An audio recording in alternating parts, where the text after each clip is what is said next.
దేవుని పరిశుద్ధమైన నామములో మీ అందరికీ ప్రభు పేరట మా శుభములు తెలియజేస్తున్నాము. ఈరోజు దేవుని వాగ్దానము, ఆయన మాత్రమే ఆశ్చర్య కార్యములు చేయువాడు. కీర్తనల గ్రంథము 72వ కీర్తన 18వ వచనము. ప్రియ సహోదరి సహోదరులారా, మన జీవితంలో ఎన్నో సవాళ్ళు, కష్టాలు ఎదురవుతూ ఉంటాయి. అలాంటి సమయాల్లో మనలను ఆదరించి నడిపించేది, బలపరిచేది దేవుని యొక్క వాక్యమే. ఈరోజు తన మంచి వాగ్దానము ద్వారా, గొప్ప వాక్యము ద్వారా ఆయన మనతో మాట్లాడుతూ మన జీవితాలలో ఆశ్చర్య కార్యములు చేస్తానని సెలవిస్తున్నాడండి. ఈ లోకంలో ఉన్నటువంటి మనుషులు కొన్ని పనులు చేయగలరు, కానీ అసాధ్యమైన వాటిని సుసాధ్యము చేయటము ఒక్క దేవునికే సాధ్యము. మరి పరిశుద్ధ గ్రంథంలో ఇశ్రాయేలీల కోసము ఎర్ర సముద్రాన్ని 2 పాయలుగా చేయటం, ఆకాశం నుండి మన్నాను కురిపించటం, బండ నుండి నీళ్లు ఇవ్వటం, ఇవన్నీ కూడా ఆయన చేసినటువంటి అద్భుతాలే. అలాగే ఈ లోకంలో మన జీవితాలలో కూడా డాక్టర్లు నయము చేయలేనటువంటి రోగాలను స్వస్థపరచడం, లేదా ఉద్యోగము, కుటుంబ సమస్యలు, ఊహించని మార్గములన్నీ కూడా తెరవటము ఆయన ఆశ్చర్యకారమేనండి.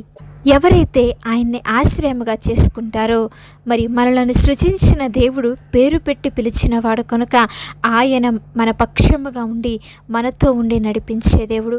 ఆయన మన జీవితాల్లో చేసినటువంటి మేళ్లను తలంచుకుంటూ ఆయన్ను స్తుతించడము మన బాధ్యత.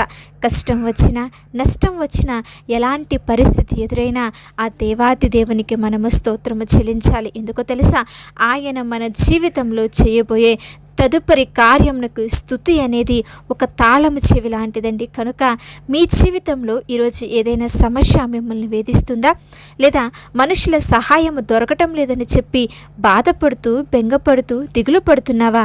అయితే ఒక్క విషయం గుర్తుంచుకోవాలి ప్రియ సహోదరి సహోదరులారా, మన దేవుడు మారలేదు. ఆయన ఈరోజు కూడా మీ జీవితంలో ఆశ్చర్య కార్యములు చేయడానికి సిద్ధముగా ఉన్నాడు. కనుక ఆయన మీద నమ్మకం ఉంచండి, ఆయనను స్తుతించండి. మరి పరిశుద్ధ గ్రంథంలో 2వ రాజుల గ్రంథంలో ఒక భక్తి కలిగినటువంటి స్త్రీని మనము చూడగలము. ఆమెకు పిల్లలు లేరు. దైవజనుడైనటువంటి ఎలీషా ప్రవచన ప్రకారము ఆమెకు ఒక కుమారుడు పుట్టాడండి. ఆ బాబు కొంచెం పెద్దవాడయ్యాక అకస్మాత్తుగా తలనొప్పితో ఆ పిల్లవాడు చనిపోయాడు. ఆమె గుండె పగిలిపోయే బాధలో ఉన్నా కూడా దేవునిపై నమ్మకం ఉంచింది. ఎలీషా ప్రార్థన చేసినప్పుడు చనిపోయినటువంటి ఆ బాబు 7 సార్లు తుమ్మి బ్రతికాడు.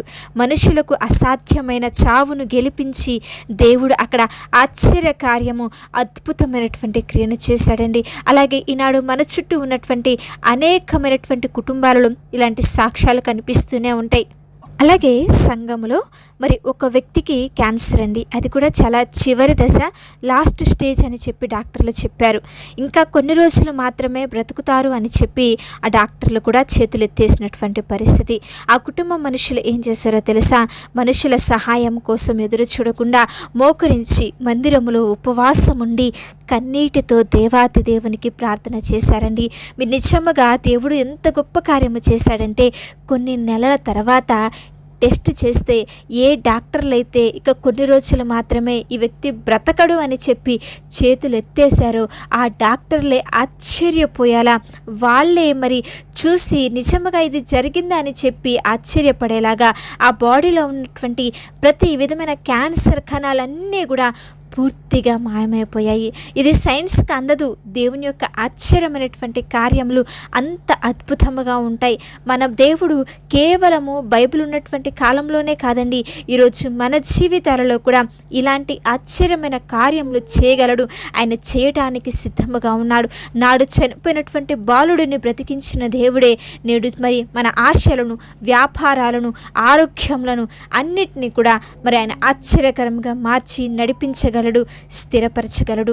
మరి ప్రేమైనటువంటి దేవుని బిడ్డలారా, ఈరోజు మీ పరిస్థితి ఎలా ఉన్నా సరే, లోకానికి అసాధ్యమైనది దేవునికి సాధ్యమే అని చెప్పి నమ్మండి.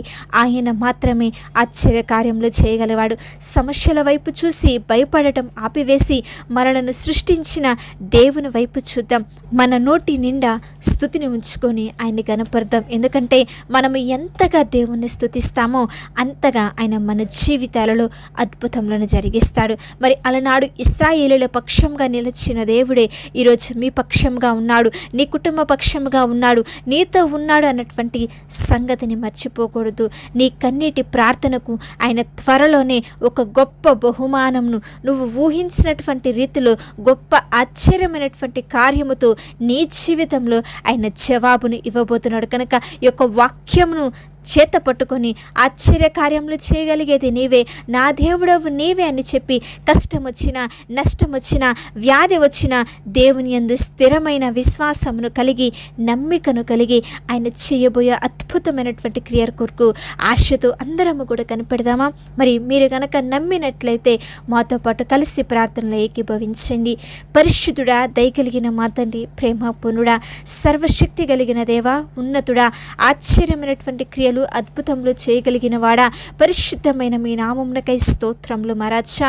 ఈనాడు మీరు మాకు అనుగ్రహించిన వాక్యమును బట్టి మీకు స్తోత్రములు. అవును దేవా, నీవు మాత్రమే ఆశ్చర్యమైనటువంటి కార్యములు చేయగలిగిన వాడవు అని మేము విన్నటువంటి ఈ మాటలన్నీ కూడా మా హృదయాలలో ఫలింపచేయమని ప్రార్థిస్తున్నాం. ఎంతమంది అయితే వాక్యంను వింటున్నారో తండ్రి, వారి జీవితాలలో ఉన్నటువంటి అనారోగ్య పరిస్థితులు, అప్పుల బాధలు, కుటుంబ సమస్యలన్నిటిలో నుంచి కూడా విడుదల దయచేయండి, అద్భుతమును జరిగించండి. మీ ఆశ్చర్యమైనటువంటి క్రియలను ప్రతి ఒక్కరి జీవితాలలో జరిగించి ప్రతి విధమైన సమస్యలన్నీ కూడా యేసు నామంలో తొలగించమని ప్రార్థిస్తున్నాం. అవును దేవా, మనుషుల వల్ల కాని కార్యములను మీరు మాత్రమే చేయగలరు. మీ నామంలోకే మహిమ తెచ్చుకోమని వేడుకొనిచున్నాము తండ్రి. ఎల్లప్పుడూ కూడా మేము నిన్ను స్తుతించేవారంగా, మీ యొక్క నామమును గణపరిచేవారంగా, అనేక మంది ఎదుట మీ క్రియలను ప్రకటించేవారముగా ఉండుటకు నీ యొక్క శక్తిని, బలమును అనుగ్రహించి మీ గొప్ప ఉన్నతమైన కార్యములు ఎంతమంది అయితే నమ్మికతో ప్రార్థిస్తున్నారో, విశ్వాసం ఉంచి ప్రార్థిస్తున్నారో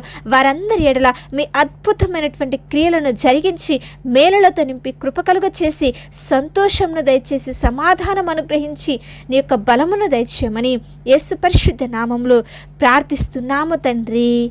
ఆమేన్. అలాగే మీ ప్రార్థన అవసరతలు తెలియచేయండి. దేవుని ఉన్నతమైన కృప మీకు, మీ కుటుంబాలకు తోడై ఉండి నడిపించునుగాక. ఆమేన్.